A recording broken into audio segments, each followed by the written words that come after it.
it chapter by chapter, one bite at a time. So many adventures and mountains we can climb. Take it word for word, line by line, one bite at a time.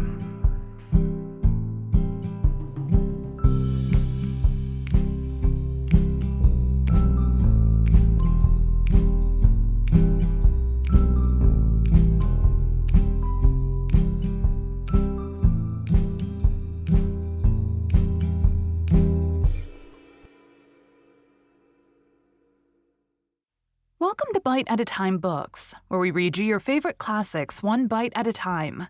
My name is Bree Carlisle, and I love to read, and wanted to share my passion with listeners like you. If you want to know what's coming next and vote on upcoming books, sign up for our newsletter at biteatatimebooks.com. Be sure to follow my show on your favorite podcast platform so you get all the new episodes. You can find most of our links in the show notes, but also our website, biteatatimebooks.com, includes all of the links for our show, including to our Patreon to support the show and YouTube, where we have special behind the narration of the episodes. We're part of the Bite at a Time Books Productions Network. If you'd also like to hear what inspired your favorite classic author to write their novels, and what was going on in the world at the time, check out the Bite at a Time Books Behind the Story podcast, wherever you listen to podcasts. Today we'll be continuing Anne's House of Dreams by Lucy Maud Montgomery. Chapter 8. Miss Cornelia Bryant Comes to Call. That September was a month of golden mists and purple hazes at Four Winds Harbor, a month of sun-steeped days and of nights that were swimming in moonlight or pulsating with stars. No storm marred it. No rough wind blew. Anne and Gilbert put their nest in order, rambled on the shores, sailed on the harbor, drove about Four Winds in the glen, or through the ferny, sequestered roads of the woods around the harbor head. In short, had such a honeymoon as any lovers in the world might have envied them. If life were to stop short just now, it would still have been richly worthwhile, just for the sake of these past 4 weeks, wouldn't it? Said Anne. I don't suppose we will ever have 4 such perfect weeks again, but we've had them. Everything. Wind, weather, folks, House of Dreams, has conspired to make our honeymoon delightful. There hasn't even been a rainy day since we came here. And we haven't quarreled once, teased Gilbert. Well, that's a pleasure all the greater for being deferred, quoted Anne. I'm so glad we decided to spend our honeymoon here. Our memories of it will always belong here, in our House of Dreams, instead of being scattered about in strange places. There was a certain tang of romance and adventure in the atmosphere of their new home, which Anne had never found in Avonlea. There. Although she had lived in sight of the sea, it had not entered intimately into her life. In Four Winds, it surrounded her and called to her constantly. From every window of her new home, she saw some varying aspect of it. Its haunting murmur was ever in her ears. Vessels sailed up the harbor every day to the wharf at the glen, or sailed out again through the sunset, bound for ports that might be halfway round the globe. Fishing boats went white-winged down the channel in the mornings and returned laden in the evenings. Sailors and fisherfolk traveled the red winding harbor roads, light-hearted and content. There was always a certain sense of things going to happen, of adventures and farings forth. The ways of Four Winds were less staid and settled and grooved than those of Avonlea. Winds of change blew over them. The sea called ever to the dwellers on shore, and even those who might not answer its call felt the thrill and unrest and mystery and possibilities of it. I understand now why some men must go to sea, said Anne. That desire which comes to us all at times, to sail beyond the bourne of sunset, must be very imperious when it is born in you. I don't wonder Captain Jim ran away because of it. I never see a ship sailing out of the channel, or a gull soaring over the sandbar without wishing I were on board the ship or had wings. Not like a dove to fly away and be at rest, but like a gull to sweep out into the very heart of a storm. You'll stay right here with me, Anne girl, said Gilbert lazily. I won't have you flying away from me into the hearts of storms." They were sitting on their red sandstone doorstep in the late afternoon. Great tranquilities were all about them in land and sea and sky. Silvery gulls were soaring over them. The horizons were laced with long trails of frail pinkish clouds. The hushed air was threaded with a murmurous refrain of minstrel winds and waves. Pale asters were blowing in the sere and misty meadows between them and the harbor. "Doctors who have to be up all night waiting on sick folk don't feel very adventurous, I suppose," said Anne indulgently. "If you had had a good sleep last night, Gilbert, you'd be as ready as I am for a flight of imagination." "I did good work last night, Anne," said Gilbert quietly. "Under God, I saved a life. This is the first time I could ever really claim that. In other cases, I may have helped. But Anne, if I had not stayed at Allenby's last night and fought death hand to hand, that woman would have died before morning. I tried an experiment that was certainly never tried in Four Winds before. I doubt if it was ever tried anywhere before outside of a hospital. It was a new thing in Kingsport Hospital last winter. I could never have tried it here if I had not been absolutely certain that there was no other chance. I risked it, and it succeeded. As a result, a good wife and mother is saved for long years of happiness and usefulness. As I drove home this morning, while the sun was rising over the harbor, I thanked God that I had chosen the profession I did. I'd fought a good fight and won. Think of it, Anne. Won against the great destroyer. It's what I dreamed of doing long ago when we talked together of what we wanted to do in life. That dream of mine came true this morning." "Was that the only one of your dreams that has come true?" asked Anne, who knew perfectly well what the substance of his answer would be, but wanted to hear it again. "You know, Anne girl," said Gilbert, smiling into her eyes. At that moment, there were certainly two perfectly happy people sitting on the doorstep of a little white house on the Four Winds Harbor shore. Presently, Gilbert said with a change of tone, "Do I, or do I not see a full-rigged ship sailing up our lane?" Anne looked and sprang up.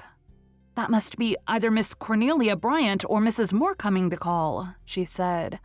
"I'm going into the office, and if it is Miss Cornelia, I warn you that I'll eavesdrop," said Gilbert. "From all I've heard regarding Miss Cornelia, I conclude that her conversation will not be dull, to say the least." "It may be Mrs. Moore." "I don't think Mrs. Moore is built on those lines. I saw her working in her garden the other day, and, though I was too far away to see clearly, I thought she was rather slender. She doesn't seem very socially inclined when she's never called on you yet, although she's your nearest neighbor." "She can't be like Mrs. Lynde after all, or curiosity would have brought her," said Anne. "This caller is, I think, Miss Cornelia."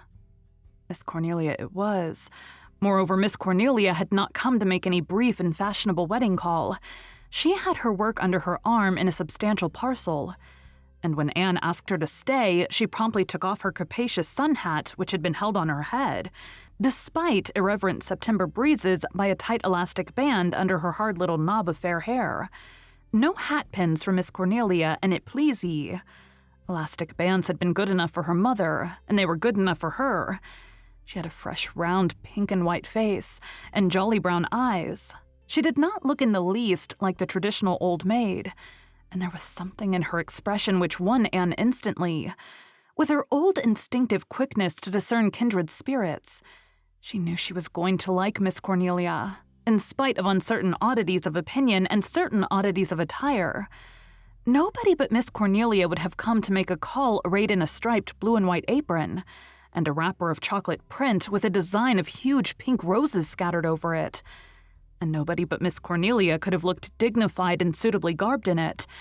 Had Miss Cornelia been entering a palace to call on a prince's bride, she would have been just as dignified, and just as wholly mistress of the situation. She would have trailed her rose-spattered flounce over the marble floors just as unconcernedly, and she would have proceeded just as calmly to disabuse the mind of the princess of any idea that the possession of a mere man, be he prince or peasant, was anything to brag of. "I've brought my work, Mrs. Blythe dearie," she remarked, unrolling some dainty material. "I'm in a hurry to get this done, and there isn't any time to lose." Anne looked in some surprise at the white garment spread over Miss Cornelia's ample lap. It was certainly a baby's dress, and it was most beautifully made, with tiny frills and tucks. Miss Cornelia adjusted her glasses and fell to embroidering with exquisite stitches. "This is for Mrs. Fred Proctor up at the Glen," she announced. "She's expecting her 8th baby any day now, and not a stitch has she ready for it. The other 7 have wore out all she made for the first, and she's never had time or strength or spirit to make any more. That woman is a martyr, Mrs. Blythe, believe me. When she married Fred Proctor, I knew how it would turn out. He was one of your wicked, fascinating men. After he got married, he left off being fascinating and just kept on being wicked. He drinks and he neglects his family. Isn't that like a man? I don't know how Mrs. Proctor would ever keep her children decently clothed if her neighbors didn't help her out." As Anne was afterwards to learn, Miss Cornelia was the only neighbor who troubled herself much about the decency of the young Proctors. "When I heard this 8th baby was coming, I decided to make some things for it," Miss Cornelia went on. "This is the last, and I want to finish it today." "It's certainly very pretty," said Anne. "I'll get my sewing and we'll have a little thimble party of 2. You're a beautiful sewer, Miss Bryant." "Yes, I'm the best sewer in these parts," said Miss Cornelia in a matter-of-fact tone. "I ought to be. Lord, I've done more of it than I'd had 100 children of my own. Believe me. I suppose I'm a fool to be putting hand embroidery on this dress for an 8th baby, but Lord, Mrs. Blythe, dearie, it isn't to blame for being the 8th, and I kind of wished it to have one really pretty dress, just as if it was wanted. Nobody's wanting the poor mite, so I put some extra fuss on its little things just on that account." "Any baby might be proud of that dress," said Anne, feeling still more strongly that she was going to like Miss Cornelia. "I suppose you've been thinking I was never coming to call on you," resumed Miss Cornelia. "But this is harvest month, you know, and I've been busy, and a lot of extra hands hanging round eating more than they work, just like the men. I'd have come yesterday, but I went to Mrs. Roderick McAllister's funeral. At first, I thought my head was aching so badly I couldn't enjoy myself if I did go, but she was 100 years old, and I'd always promised myself that I'd go to her funeral." "Was it a successful function?"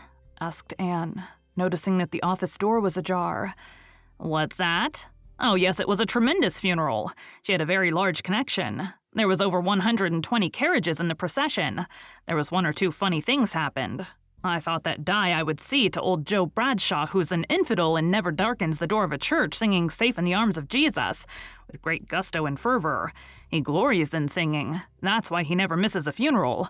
Poor Mrs. Bradshaw didn't look much like singing. All wore out slaving. Old Joe starts out once in a while to buy her a present and brings home some new kind of farm machinery. Isn't that like a man? But what else would you expect of a man who never goes to church, even a Methodist one? I was real thankful to see you and the young doctor in the Presbyterian church your first Sunday. No doctor for me who isn't a Presbyterian."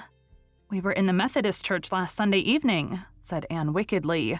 "Oh, I suppose Dr. Blythe has to go to the Methodist church once in a while or he wouldn't get the Methodist practice."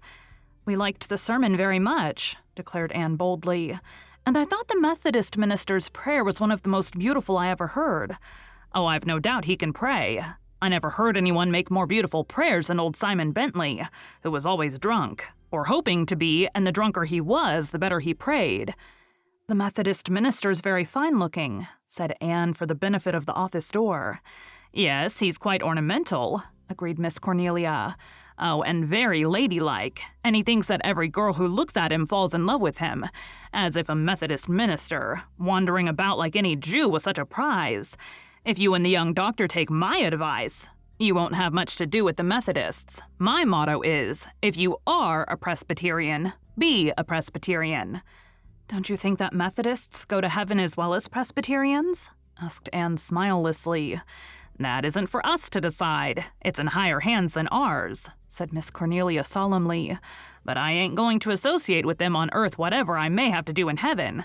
This Methodist minister isn't married. The last one they had was, and his wife was the silliest, flightiest little thing I ever saw. I told her husband once that he should have waited till she was grown up before he married her. He said he wanted to have the training of her. Wasn't that like a man?" "It's rather hard to decide just when people are grown up," laughed Anne. "That's a true word, dearie. Some are grown up when they're born, and others ain't grown up when they're 80, believe me. That same Mrs. Roderick I was speaking of never grew up. She was as foolish when she was 100 as when she was 10. Perhaps that was why she lived so long, suggested Anne. Maybe 'twas. I'd rather live 50 sensible years than 100 foolish ones. But just think what a dull world it would be if everyone was sensible, pleaded Anne. Miss Cornelia disdained any skirmish of flippant epigram. Miss Roderick was a Milgrave, and the Milgraves never had much sense. Her nephew Ebenezer Milgrave used to be insane for years. He believed he was dead and used to rage at his wife because she wouldn't bury him. I'd have done it. Miss Cornelia looked so grimly determined that Anne could almost see her with the spade in her hand. Don't you know any good husbands, Miss Bryant? Oh yes, lots of them over yonder, said Miss Cornelia, waving her hand through the open window towards the little graveyard of the church across the harbor. But living, going about in the flesh, persisted Anne. Oh, there's a few, just to show that with God all things are possible, acknowledged Miss Cornelia reluctantly. I don't deny that an odd man here and there, if he's caught young and trained up proper, and if his mother has spanked him well beforehand, may turn out a decent being. Your husband, now, isn't so bad as men go from all I hear, I suppose. Miss Cornelia looked sharply at Anne over her glasses. You think there's nobody like him in the world. There isn't, said Anne promptly. Ah, well, I heard another bride say that once, sighed Miss Cornelia. Jenny Dean thought when she married that there wasn't anybody like her husband in the world, and she was right. There wasn't, and a good thing too, believe me. He led her an awful life, and he was courting his second wife while Jenny was dying. Wasn't that like a man? However, I hope your confidence will be better justified, dearie. The young doctor is taking real well. I was afraid at first he mightn't, for folks hereabouts have always thought old Dr. Dave the only doctor in the world. Dr. Dave hadn't much tact, to be sure. He was always talking of ropes and houses where someone had hanged himself. But folks forgot their hurt feelings when they had a pain in their stomachs. If he'd been a minister instead of a doctor, they'd never have forgiven him. Soul ache doesn't worry folks near as much as stomach ache. Seeing as we're both Presbyterians and no Methodists around, will you tell me your candid opinion of our minister? Why, really, well, hesitated Anne. Miss Cornelia nodded. Exactly. I agree with you, dearie. We made a mistake when we called him. His face just looks like one of those long, narrow stones in the graveyard, doesn't it? Sacred to the memory ought to be written on his forehead. I shall never forget the first sermon he preached after he came. It was on the subject of everyone doing what they were best fitted for. A very good subject, of course, but such illustrations as he used. He said if you had a cow and an apple tree, and if you tied the apple tree in your stable and planted the cow in your orchard, with her legs up, how much milk would you get from the apple tree? Or how many apples from the cow? Did you ever hear the like in your born days, dearie? I was so thankful there were no Methodists there that day. They'd never have been done hooting over it. But what I dislike most in him is his habit of agreeing with everybody no matter what is said. If you said to him, "You're a scoundrel," he'd say with that smooth smile of his, "Yes, that's so." A minister should have more backbone. The long and the short of it is, I consider him a reverend jackass. But of course, this is just between you and me. When there are Methodists in hearing, I praise him to the skies. Some folks think his wife dresses too gay, but I say when she has to live with a face like that, she needs something to cheer her up. You'll never hear me condemning a woman for her dress. I'm only too thankful when her husband isn't too mean and miserly to allow it. Not that I bother much with dress myself. Women just dress to please the men, and I'd never stoop to that.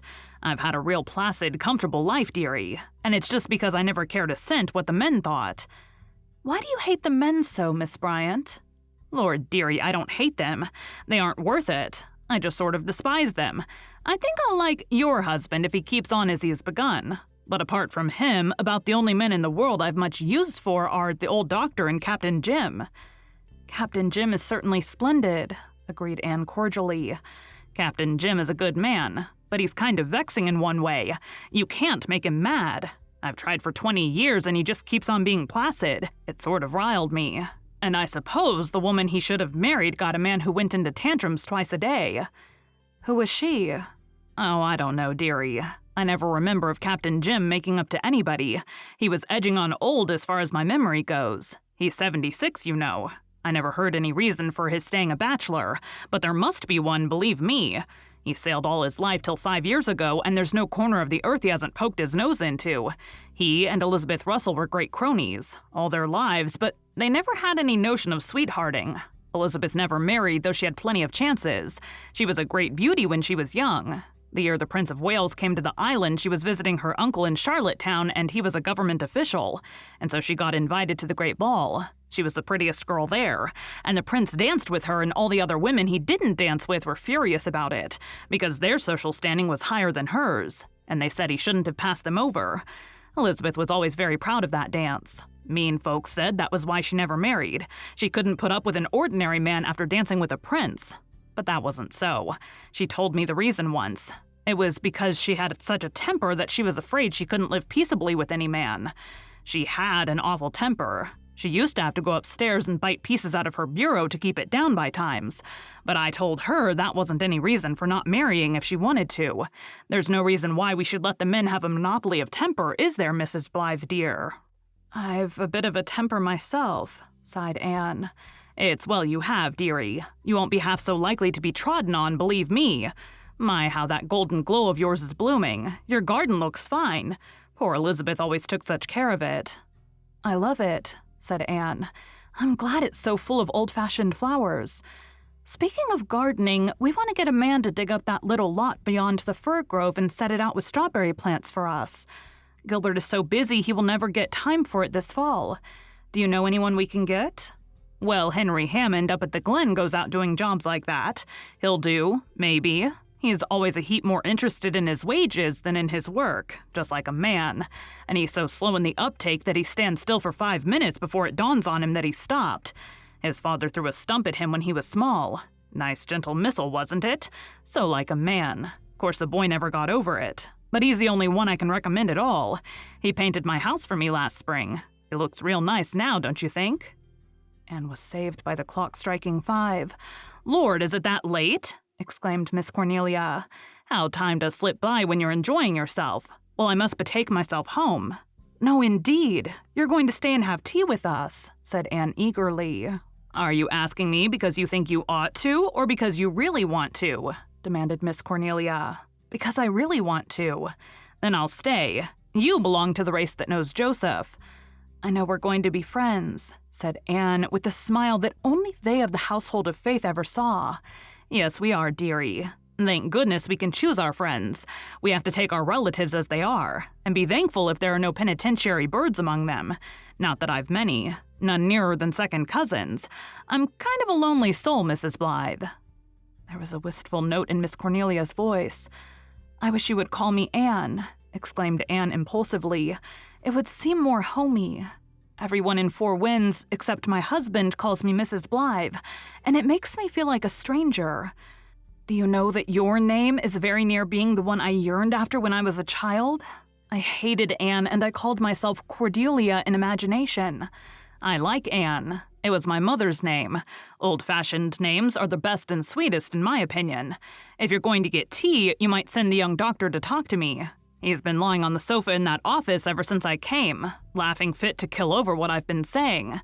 How did you know? Cried Anne, too aghast at this instance of Miss Cornelia's uncanny presence to make a polite denial. I saw him sitting beside you when I came up the lane, and I know men's tricks, retorted Miss Cornelia. There, I finished my little dress, dearie, and the 8th baby can come as soon as it pleases. Thank you for joining Bite at a Time Books today, while we read a bite of one of your favorite classics. Again, my name is Bree Carlisle, and I hope you come back tomorrow for the next bite of Anne's House of Dreams. Don't forget to sign up for our newsletter at biteatatimebooks.com. You can check out the show notes or our website biteatatimebooks.com for the rest of the links for our show.